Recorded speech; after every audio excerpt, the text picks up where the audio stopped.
Hello and welcome to Being Well. I'm Forrest Hanson. If you're new to the podcast, this is where we explore the practical science of lasting well-being. And if you've listened before, welcome back. One of the most common topics that we've explored on the podcast is developmental psychology, how what happened to us as a child can influence our lives today. Those childhood events often have a huge impact on our nature and behavior, even in adulthood. And sometimes becoming increasingly happy and healthy as an adult is about unwinding the influence of negative events that happened during childhood. But alongside that, there can be a lot of value in connecting more with the person who we authentically were when we were young. There might be a sense for you of some kind of core nature, something that was present for you before the world started getting in the way. So today we're going to be exploring that child self and how it might help us become more fully realized as adults. So to help us do that, I'm joined today, as usual, by Dr. Rick Hanson. So Dad, how are you doing today? I'm good, and I've been very much looking forward to this topic, which has a lot of personal meaning for me in terms of my own childhood, my own inner child, or layers of inner children inside me. And also, of course, because I knew you when you were a child. And I've also worked with a lot of children. So this topic has a lot of meaning. And I was just thinking there for a moment, Forrest, when you were talking about the setup here. In Buddhist psychology, there are these 5 major so-called hindrances that hinder our progression in practice, such as angry ill will against others or self-doubt. And the deep root of the word that's translated as hindrances actually means coverings.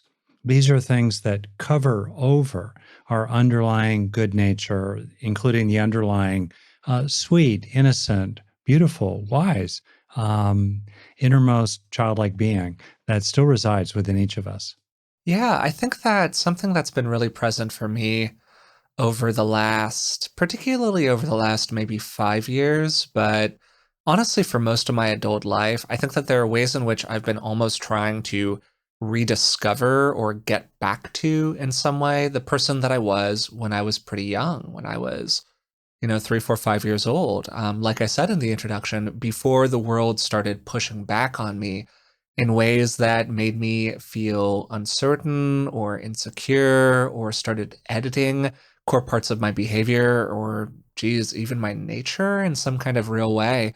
Um, that weren't really the way that I wanted to be. Yeah. Like these things kind of popped out of me behaviorally in response to stuff that was going on out in the world. And now that I'm an adult and there can be this more kind of active creational element of who you want to be in the world, I'm looking at some of those behaviors and I'm going, man, maybe kid me knew a lot more than adult me does right now. Oh, yeah. And that's kind of the process that I've been going through. And I think that's probably resonant for a lot of people. Yeah. There's this process of reclaiming, re-inhabiting. There's a place for regulating some of, let's say, our younger. I like that word, younger. The younger layers of our being. Some of them, like have a deep background in the 0 to 3 time frame of development, when from birth to roughly the 3rd birthday, and then certainly onward. And yeah, there's a place for regulation and self-regulation. But wow, there's such a difference between regulation through guidance and encouragement compared to regulation through alarmist, fault finding, and squelching or muzzling of the inner child within us, or who we were as children, literally squelching from our peers, our parents, our older siblings sometimes, other kinds of authority figures. And there's a lot of also cultural ideology about it. It's interesting, Forrest, I don't know if you know this detail Mm-hmm. about my own dissertation, which was about responding to the No, I actually problematic. don't. Yeah. Yeah, my dissertation was on offering alternatives to toddlers rather than just saying no. So there's a collision between the wants of the kid, the wants of the parent. Everything's groovy when there's no collision, right? But when there's a difference, toddler wants the steak knives, and that's a little dangerous. So dad, mom, whoever says, not the steak knives. How about these cool spoons? Or how about you help me make the cookies? And so you're guiding them in a different direction. I called it gratifying control. So it's this meeting that has thoroughly interested me, including currently in my work on relationships, of love and power woven skillfully together, right? But one of the really interesting things about that, when I did the dive into the child development literature, including psychoanalytic literature and cultural literature, like the how children were regarded, there was a tremendous framing, certainly within the West. I'll just leave it at that. European, Eurocentric, and also in America, this view of the child as a savage, a kind of disgusting savage who needed the controlling force of civilization in the form of parental punishment, maybe, to get them to suppress their desires, which were nasty and dirty and bad, and so that they could behave properly. There was that view of children, and we're still dealing with, I think, a fair amount of cultural residues of that fundamental view of kids, which is just wrong in terms of both biology and psychology. It's just wrong. Yeah, no, I think that that's a great summary of a pretty complicated territory for a lot of people. You could definitely situate this culturally a little bit, although I can only speak to my own culture, which is a pretty like Western Eurocentric, like you were saying, perspective. But I think that you're totally right that we often view children as having these inappropriate impulses that they need to suppress, to just summarize what you were saying there. And it's the job of society at large to hold those impulses down so that these more kind of top down, highly cognitive processes can take place for the betterment of both the child and for the betterment of the society as a whole. Um, but a lot of the time, what ends up happening is that we start censoring ourselves and we start censoring these very earnest and pure parts of our self expression because we are told over and over again, no, that is wrong, that is bad. Why would you do that? But a lot of the time, those things are actually our most authentic impulses. And they are, coincidentally, conveniently, the things that also bring us an enormous amount of joy in this lifetime. So, they're both good for you psychologically, and they're perfectly fine most of the time out in the world when you are freed from the boundaries of like your middle school rule set, to kind of put it that way. Um, so you've actually written a lot about why somebody might want to tap into a younger version of themselves. We've talked about it a little bit already, but I would like to kind of start there. What's somebody actually doing when we talk about this, other than in kind of this very theoretical cognitive way that we've talked about it so far, how there might be some kind of implicit value there. But what could somebody do to get a sense of that younger, more earnest part of themselves, maybe?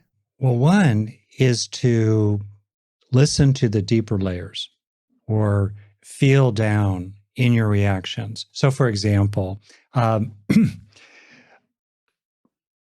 is a current example. So sometimes, um, you know, people, including once in a while, people or a person I'm married to, but anyway, will warn me or will bring a certain alarm that we really got to get going or I really got to do something. Okay. And it's well intended. It's fundamentally loving and so forth. And I'm aware of my immediate reaction of, well, why are you telling me this? I'm doing fine already. We're going to get where we got to go perfectly on time, or whatever it is I'm doing. Mowing the yard, I'm mowing the yard just fine. I'm doing the dishes just fine, something like that. But very quickly, I can be aware of the ways in which that stimulus hits a kind of internal turbocharger that takes what might be on the 0 to 10, slightly inappropriate world landing on us scale of a 1. And then it hits this turbocharger in which I grew up with parents who were very loving and decent and who were also very alarmist and fault finding and controlling and suppressing about things that were just not a problem, really, just not a problem. And so then those reactions from childhood get stirred up. They get reactivated, they get triggered. The brain is an associational mechanism. So one of the very useful things people can do is to feel down into these younger layers, including, let's say, the younger layer. In my case, I could speak of it and feel a kind of little Ricky inside, this little 6-year-old or 8-year-old or 4-year-old who feels what? Who feels kind of shocked. I'm good. I'm a good boy. I was just trying to help. It's all okay. Or why am I bad? It doesn't make sense. I want people to recognize that what I'm doing is okay, or at least help me without all this anger. You can feel the longings. And one of the guides to this is they feel more at the core of your being. There's a softer simplicity in them. It's not that conceptual. Children are not really conceptual typically till they start approaching their teens. Uh, it's more sensory. It's more fundamental. It's concrete. It's uh, you know, I'm a good boy. I'm a good boy. Why are you talking to me like I'm a bad boy when I'm not a bad boy? It's very simple.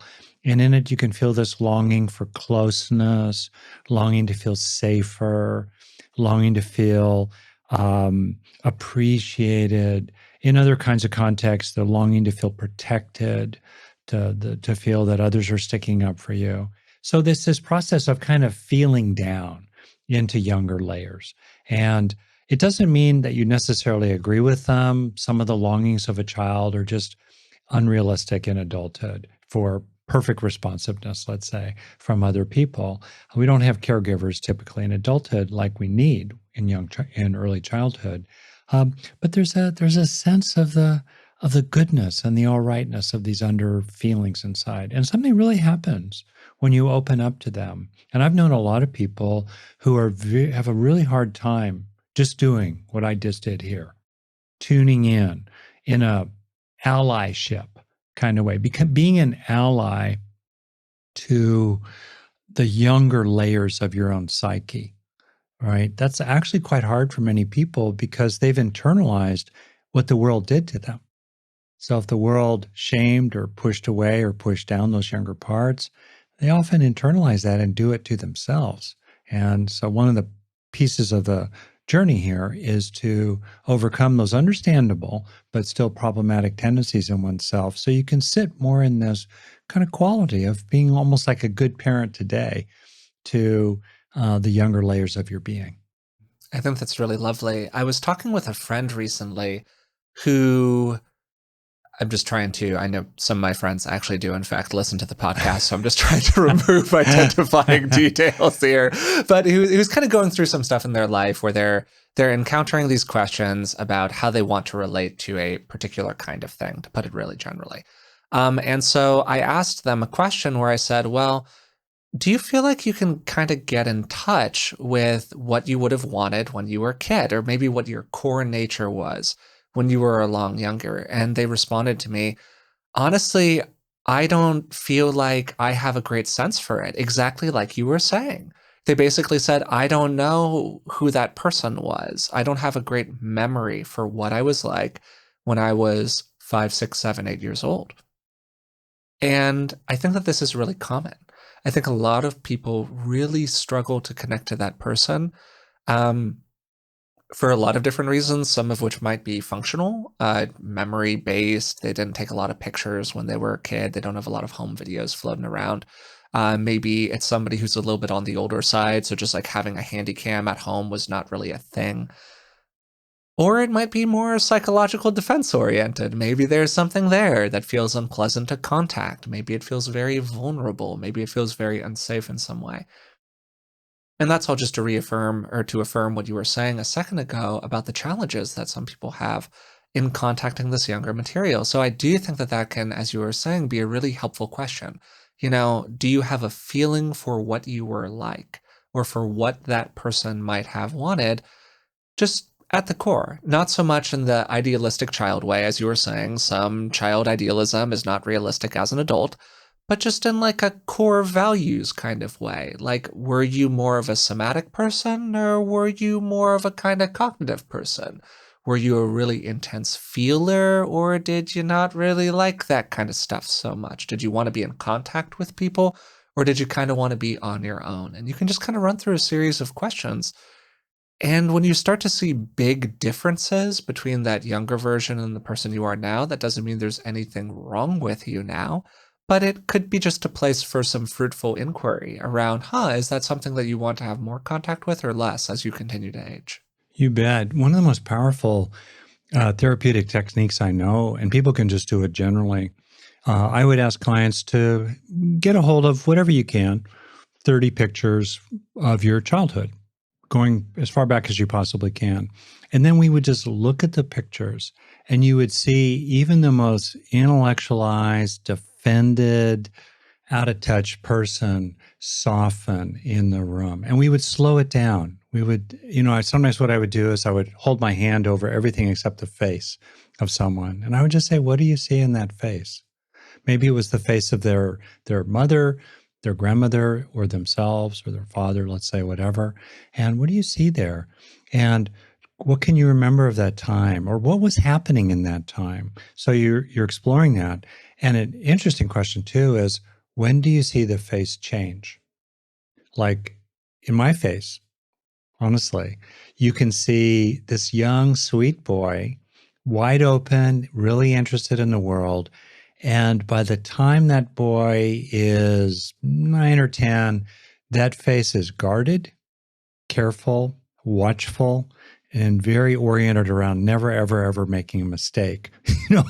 And then me, you have the class picture when I was a freshman in high school, and I was however old I was maybe 12 as a freshman, and it's in Latin club, and there's a bleacher full of, I don't know, 150 kids. I went to a big high school who were looking at the camera, except there's one kid in the front row all the way to the end of one front row who's looking off to the side as that picture is taken, and that kid is me.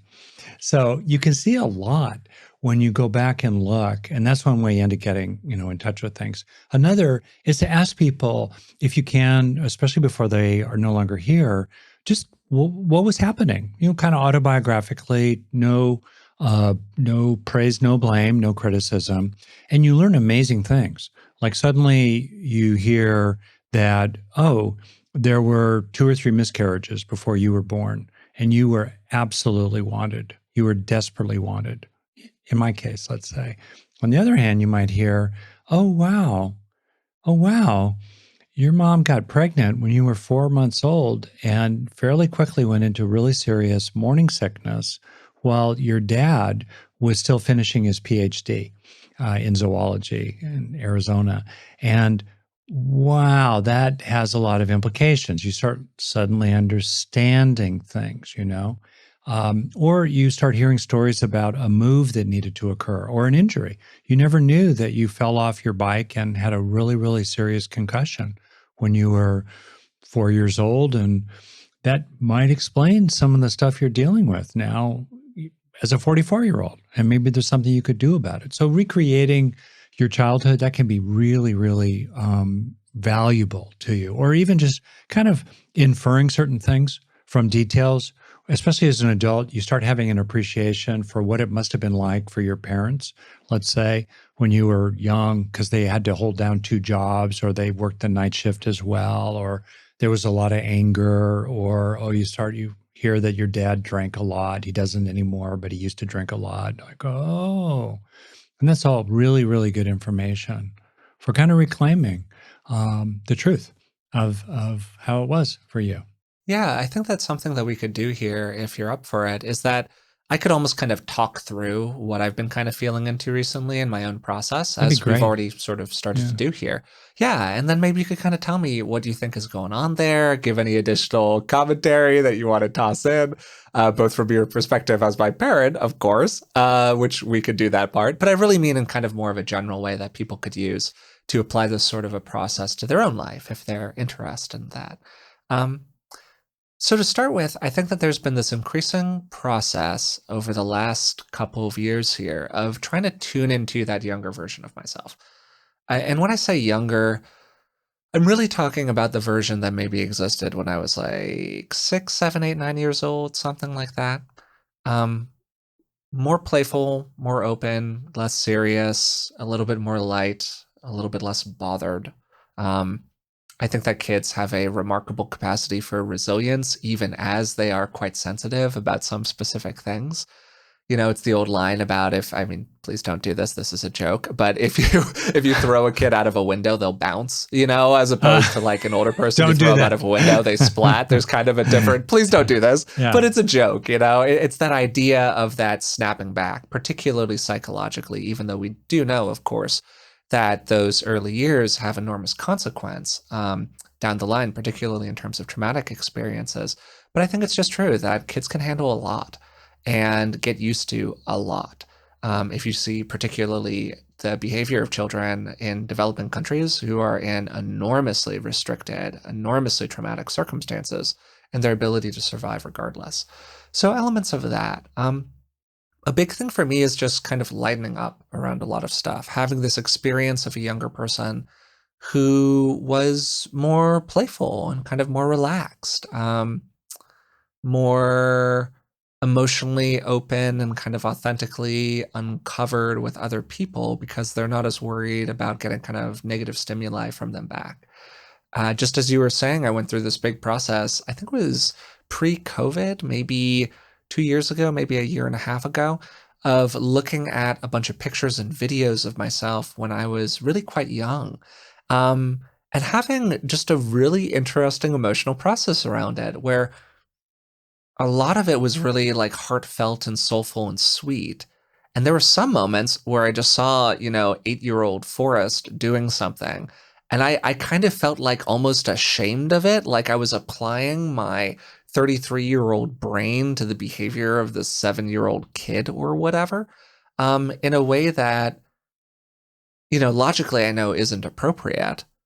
But it's interesting how that feeling can kind of boil up there. And then you can reckon with it. You can go, where's this coming from? Why do I feel this way? How have I internalized some kind of shame cycle around this particular behavior? And do I still want to be that way in the future? And what can I do to change that? So that's the process that I've been going through myself. Maybe alongside that is this idea of like core desires and core values. When I was talking to that friend recently, it was really oriented around this question of how do you want to be and what do you really value? Because we internalize a lot of messages when we're young about whether or not something is quote unquote like a good thing, right? Um, but those are all messages by and large that we're getting from other people. We're not getting them internally as much. And often those external messages are going to conflict on some level with what we feel good doing inside of ourselves. But most of the time, for most kids, they're going to turn to the adults in the room to understand what's good and what's bad. And then we need to kind of re-legislate that when we're able to execute a little bit more top-down control and a little bit more certainty, a little bit more self-confidence in our own inner knowing. So that's a lot of what I've been doing. I'm not sure if that was consistent with any of your process that you've gone through these things, or if you have just kind of a general thought on it. Well, it's of course very touching to hear you talk about this, and I'm going to try to keep my therapist hat on to some extent. Not that we're Yeah, doing I think that would therapy be here, great. but just to bring that to bear, rather than Yeah.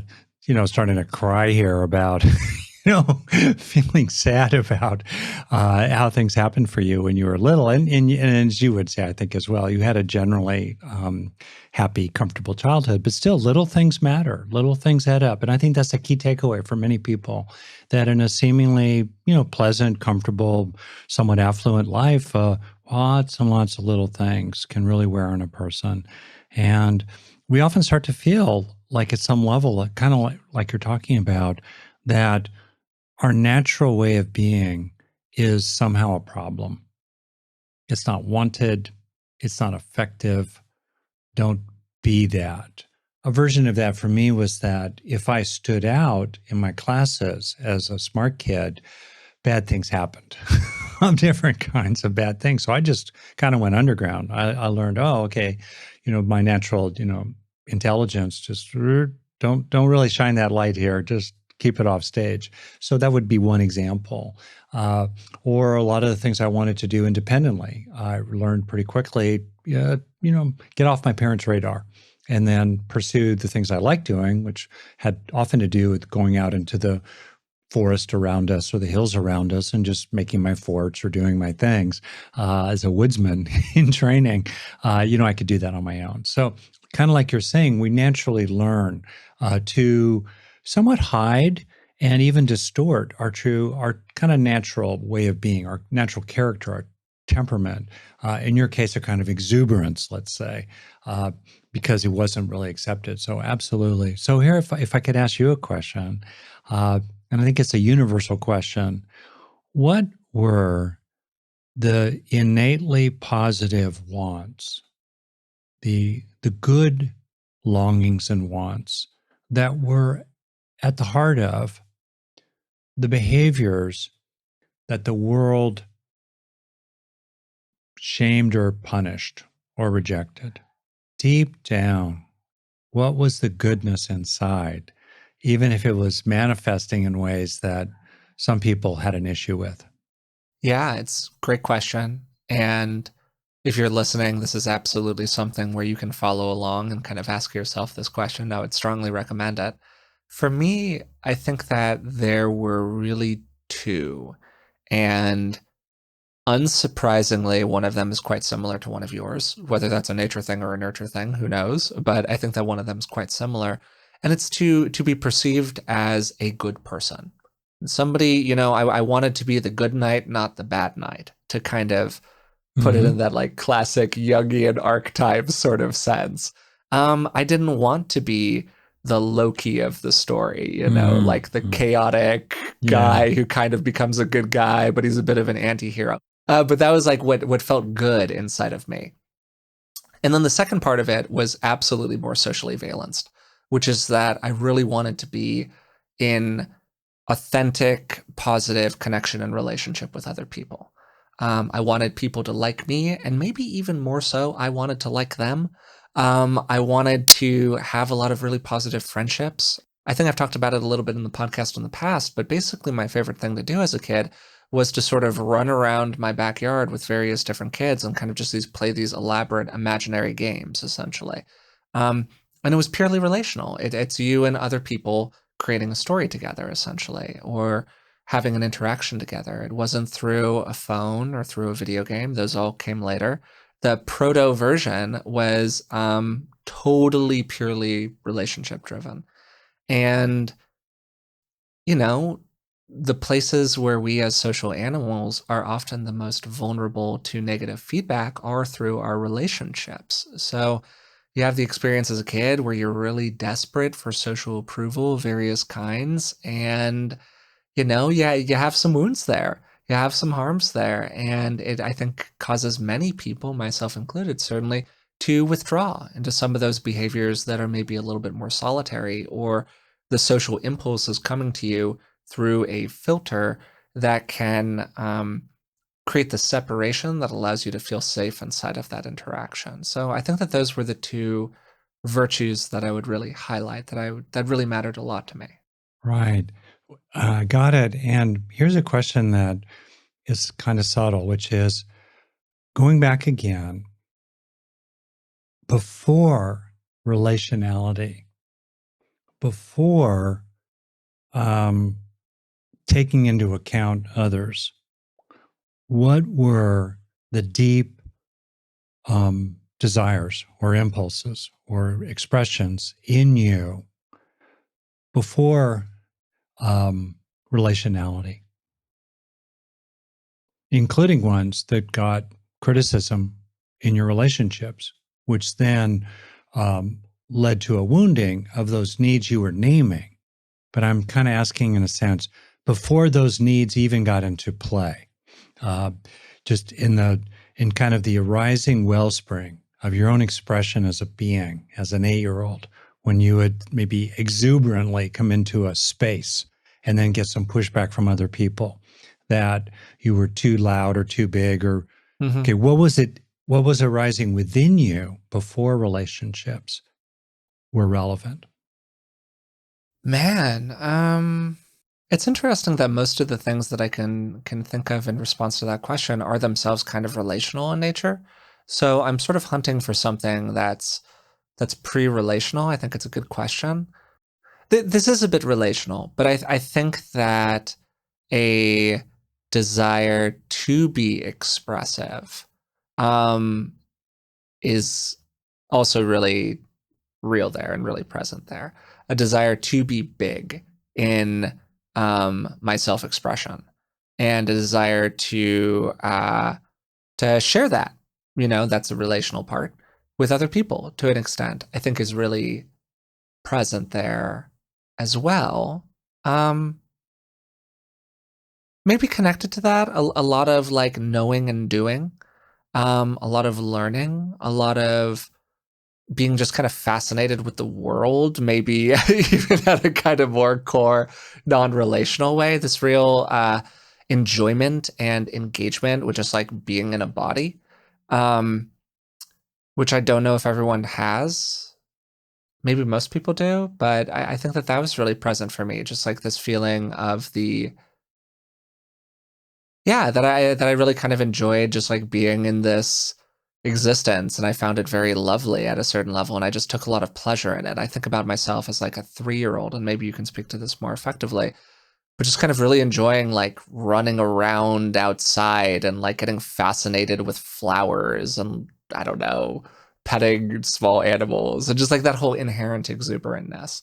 I think was really present in my nature, and maybe that's part of what was getting expressed socially with other people, that led to some challenges from time to time. Right, exactly. So pre-relationship, in effect, uh, you're speaking of a delight with life, a joie de vivre that bubbled up within you and then bubbled out into relationship. But it was prior to relationship. Yeah, It yeah, was and natural. It was exuberance. excitability. Yeah. Yeah, a Mm-hmm. delight, an aliveness. Great. So, and then it got you into trouble, right? So here's a key question, and then people can generalize for it. To try to get down to this core root desire. Um, can you claim now a validation of it, a feeling of the all rightness of it? No, I think that's a great question, and I think increasingly trying to, absolutely, and it feels good and it feels natural, more and more in different ways. I think there are ways where things like the podcast are absolutely an expression of that. So it's crept into my work life as well, and I think that's a really lovely question, Dad. Like, can you claim that in an authentic way in your adulthood? Well, even so there's where it's a little tricky too. Imagine that little kid you once were, okay? And it's sort of like tapping into what was really at the origin point of what then rippled out and got pushback from the world, which then created a lot of secondary issues, which created secondary defenses, and welcome to normal neurosis. Okay. But at the origin point, let's say in this particular case, is this desire for, an expressiveness of delight and exuberance and livingness, right? And fascination with the world and curiosity. Okay, great. So there can be an empathy with that layer inside yourself. Sometimes people then kind of bounce out. They imagine a kid outside them. Like, could we validate and can we empathize with that aliveness and that intensity even in a little kid? So we can empathize with it. And can we value it? And can we value it in ourselves, way down deep? Can we value that impulse in that super deep layer inside us and kind of like cherish it and in effect bless it like a benediction, like that desire is good. Yeah, you're a little loud, but the desire is good. Yeah, you're kind of interrupting, and the desire is good, and you who are identified with it as with that desire are good. Yeah. That's kind of a very powerful, good thing to do with oneself. The point that you're making there about returning to source, I guess, I'm not sure what the best way to put it is, because I said I can, how can I kind of claim that more in adulthood, which of course is, that's a useful thing to do.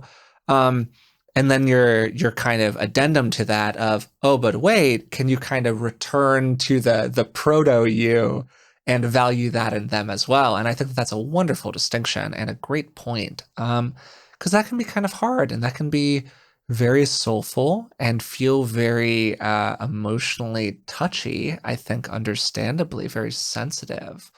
Um, and I think that alongside that, it's a wonderful tool for self compassion. It's just a really, really good way of seeing in you the things that really are okay because they're driven by this underlying desire that is itself really okay. And absolutely bad behavior can be driven by good desires, of course. And we want to be kind of careful about how we manifest those desires out in the world. But in general, we can look at our deep knowing, our true desires, our true values that come from a positive place. And I think that have a lot more self compassion for them and a lot more appreciation of them. Yeah, it's exactly right. And this can feel somewhat like a kind of soothing balm sinking down into the deeper layers of your being. Uh, and it's helpful to appreciate that this is not some exotic therapeutic technique. This is very fundamental. This is a process of repair and healing and clear seeing. In effect, you're giving yourself today, you're giving these really young layers in yourself today a kind of uh, clear seeing that was absent when you were younger. And part of that clear seeing is to recognize the good intentions, the inherently good intentions that are at the heart of every desire, even if the desire is expressed in ways that are genuinely problematic. So you're you're saying essentially to that little kid in you, I see you and you're okay. I know you have good intentions, right? And what you want is normal and natural, and it's all right. And often those deeper um, wants that we can value and appreciate are pretty true to our nature, our character. Like I'd say one thing very natural to you, Forrest, is this quality of delight and exuberance. It's really there. Um, we could say for myself, let's say the just a deep interest in understanding the heart of the matter that would got me in trouble in Sunday school. I would say, how did God really part the Red Sea? I just want to understand it. I'm not arguing. I want to understand it. How did he do it? Or he, right? Yeah. Is God really a he? Why do we say God's a he? They threw me out of Sunday school. Literally. They said, Rick shouldn't really come. I was like 8 years old. Like, what's with that? And yet that quality in me that got me in trouble then, and I'm sure there was a little bit of ego, and I didn't particularly like my Sunday school teacher. So I was probably being a bit of a brat there, but still at bottom, that desire to understand, to penetrate to the heart of whatever matter it might be, which is kind of very much in my nature.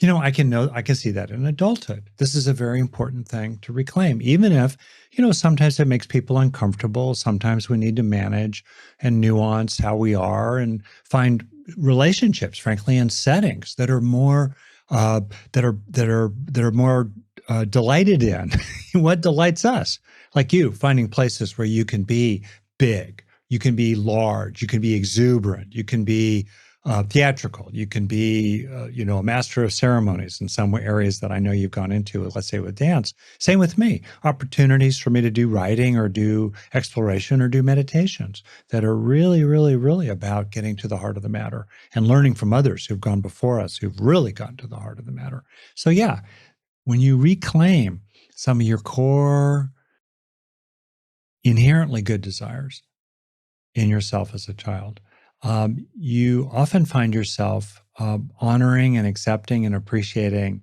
fundamental aspects of your temperament, your personality, your character today.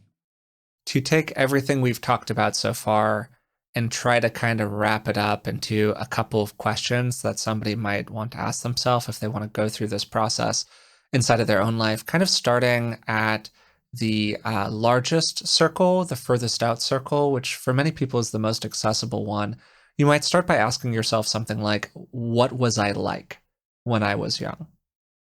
Because a lot of people have a basic feeling for a kind of accounting of what they were like, what would have been like to be in relationship with me, almost from an external perspective. When I was 3, 4, 5, 6, 7, 8, 9 years old, whatever, 13 years old. But generally by 13, the world's kind of gotten in the way a little bit.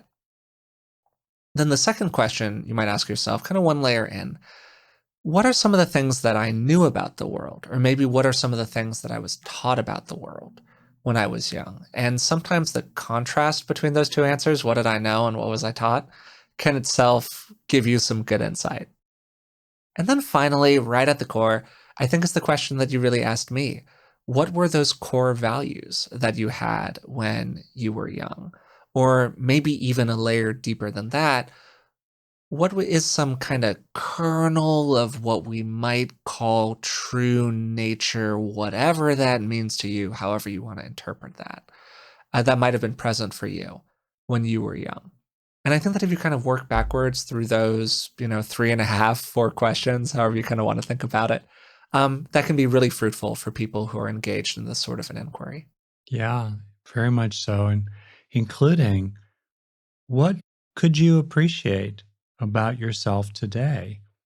Genuinely value and affirm and protect that is central to your character, central to your nature, that you can recognize in yourself as a younger person and which may have been squelched in some ways when you were young. One, and then two, are there some deep longings, some deep desires you had when you were a kid that didn't have any room in the life that you had for whatever reasons, including understandable ones? Your parents were busy, they were in the armed forces, you needed to move every year. It just wasn't happening. Maybe there was a sibling who had real issues. A lot of resources went into that kid, understandably. For whatever reason, there wasn't that place for it.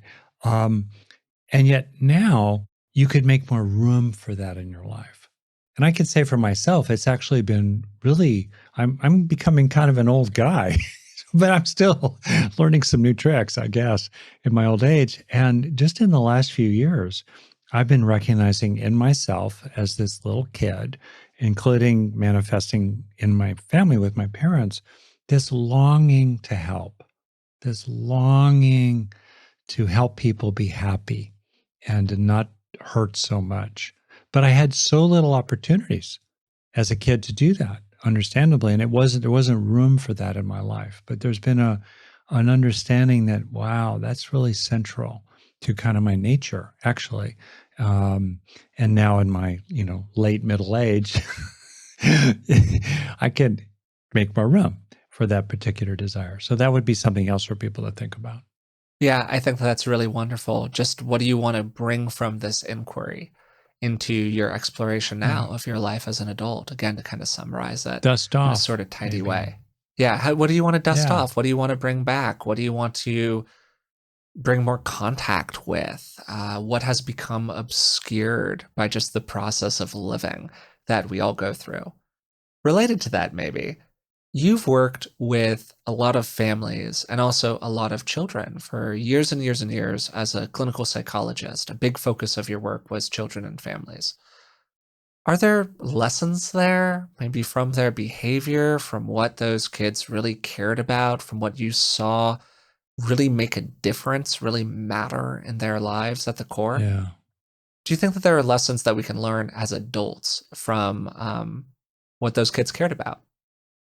That's great. I think three things really pop out that we can deliver to children and make a big difference. Honestly, I think most people can think of an interaction they had as with an adult that might have been really brief and fairly passing, or they saw this person a handful of times somewhere, and it made a lifelong impact for them. We can really make a lifelong impact on children. Uh, and then you can also ask yourself, to what extent did you experience these three things yourself? And if not, what happened? you know, what did you do about that, or how did that affect you? Yeah, and kind of connected to that, what these kind of consistent desires that Yeah. you've seen through a lot of clinical practice might tell us about our own Yeah. core nature, about what really Yeah. matters to us deep So down. first off, kids need to feel safe. obviously grown-ups too, but right off the top, what can you do to help this kid feel safe? Maybe it means slowing it down. Maybe it means physically shifting so you're at their level. Uh, Maybe it means understanding fairly quickly what they're worried about, what they're anxious about, and doing what you can to address that. Communicating clearly, you're not going to hurt them, you're not going to harm them. Maybe it means communicating that they have control over the interaction so they can feel safer.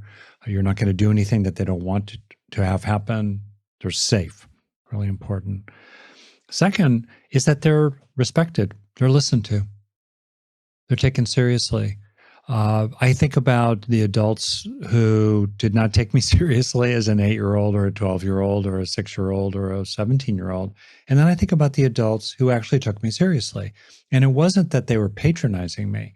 They had a PhD or something. They ran a business. They had 40 years of experience. They'd been in the army for 20 years. They knew a lot of stuff I didn't know. But bottom line, we met in some ways as horizontally. There wasn't that they listened.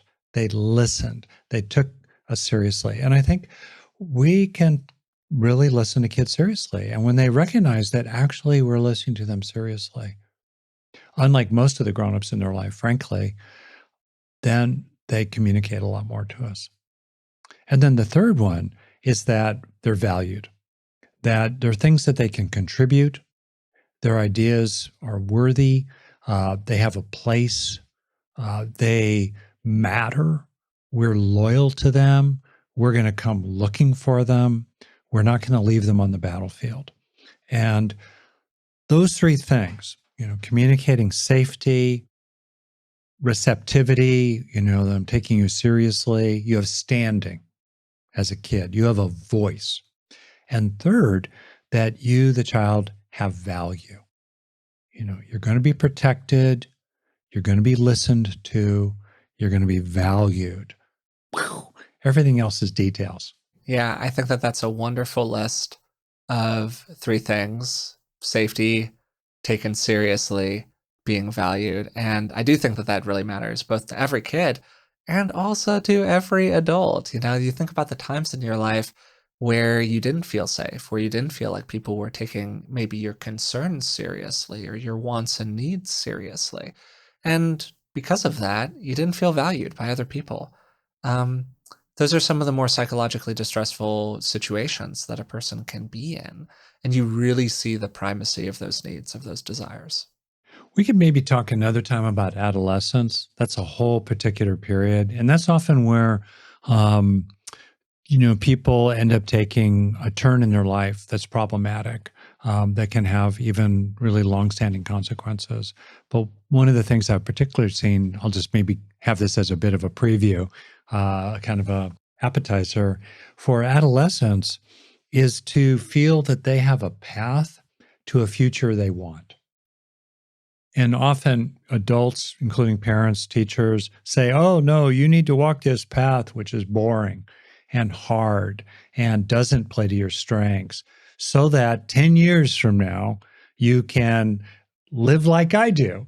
And yet the kid doesn't want to live like that person does. And they can recognize the ways in which that person, that adult, is unhappy and drinks too much to anesthetize themselves, or eats too much, or watches too much stupid TV, or who knows what else they do. And that's crazy. So if we're going to ask adolescents to train themselves and develop themselves in various ways, it has to make sense to them that there's a path that leads to a future 10 years from now, et cetera, that is realistic and they actually will care about. And along the way, going to the point of being valued, that they have opportunities for contribution. That's one of the things that really is soul crushing, to deny people the opportunity to contribute. And in traditional cultures, adolescents had very significant roles. My dad grew up on a ranch. When he was 13, when he was 9, he was driving a tractor. I mean, he had a role. He had important things he needed to be doing there. And that was great. And he could feel like what he was doing had worth. So anyway, we often deny adolescents opportunities in our culture today to have any kind of opportunity for contribution. And then we tell them to defer gratification for 10 years while doing stuff they don't like doing, that plays to their weaknesses and not their strengths for the sake of a future that is fool's gold and, not really what they care about. Not very good at all. Yeah, great appetizer. Really, really good summary of maybe the whole episode that we would have done and may still do in the future. I think you're totally right. Where a lot of I'm thinking back to myself as a kid, and I think about what were the things that caused me suffering. Sure, you don't want to suffer. But really, what were the things that caused me the whiff of despair, if you will? Like the things that had the whiff of despair to them. And man, very, very high up the list is exactly what you're describing. That's this idea of there's this kind of distant future 30 years from now, and that's when you're kind of allowed to be happy. And until then, it's just a grind, man. And you just kind of got to get used to it. Oh man, and I know that is many people's experience of life, and for me, I just think that that's it's a second of social commentary, but just one of the absolute worst ways that we've set up our society, and it is so many people's experience of the world, and that does absolutely carry the whiff of despair to me. Um, and the extent to which we can help people kind of free themselves from that circumstance, and I think that that's incredibly noble work out in the world, including through, in some small way, the ways in which how we think about those circumstances can impact our experience of them. But I think that this was great for this episode. I think this was a really good exploration of this material that we could spend certainly a lot more time with. I know that topics related to developmental psychology come up on the podcast a lot. They're very rich for both of us. We care about these topics a lot. And I'm sure that we will spend more time talking about the impact of childhood and developmental experiences and how we can bring that child nature ever more into our lives today. But I think that that's it for today's Yeah. episode. If I could offer a bonus, go ahead. Yeah, please. If I could offer a bonus practice that people might want to do too, to write a letter to yourself as a child. Yeah, pick yourself. You could do at different ages, 14, 4, 10, as a newborn. What would you say? And you can imagine, just imagining it can be quite touching, and literally write something out. What would you want to tell that being? And then in a funny kind of way, you can experience a shift from being the writer of the letter, the transmitter, to being the receiver of this communication. You can even imagine, if you want to go deep into it, kind of moving back and forth between your adult self and your child self, and the adult, and they're having a relationship and interaction with each other, in which the adult is communicating things to the younger being, who's then maybe communicating things to the adult you, back and forth, and kind of give it room to breathe. If you do this, let the dynamic unconscious unfold as it will, and allow yourself to be surprised even perhaps by some of what bubbles up here. Don't get into trouble with this. Don't get sucked into the black hole of trauma. Be careful, obviously, if there are any concerns in that regard. But I think, generally speaking, most people can do that exercise really fruitfully. Great exercise. Great idea. Strongly recommend to people if they want to take that on. And I think it's also just a lovely note to close today's episode on. So today we talked about getting into ever increasing contact with the way you were when you were young. So today we talked about getting back in touch with who we were as children. Or maybe put another way, what did you know when you were young? And how did that knowing change when the world started to get in the way? What were some of the behaviors that you started to edit? What were the things that you changed about how you presented to other people? And what were the parts of yourself that you started to increase your separation from?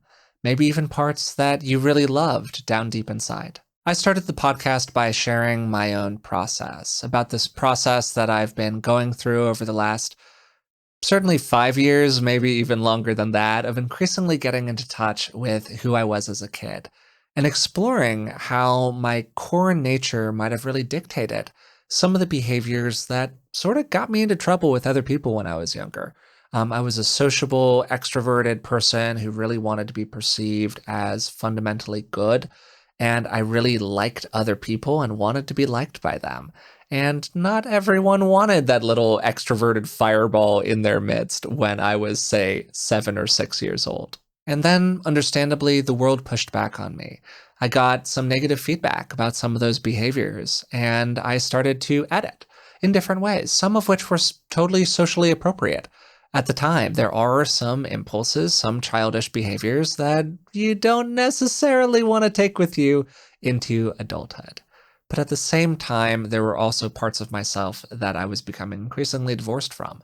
I was becoming more rigid, I was becoming more restrained with other people, increasingly locked into this kind of highly cognitive way of doing things, and just losing touch with my authentic interior. And one of the real processes that I've gone through as an adult is trying to get back in contact with that person that I was when I was young, with the things that I really knew deep inside. And Rick led me through a wonderful process of trying to find that contact again, where we talked about these different layers of knowing maybe what we were like when we were young, then going in a layer to what we knew when we were young and how that knowing was different from what we were taught or told by other people.